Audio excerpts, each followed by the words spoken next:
the cards as a meditation, and those he plays never suspect.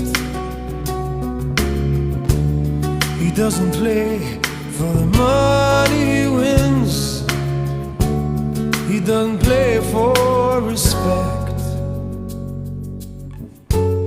He deals the cards to find the answer, the sacred geometry of chance, the hidden law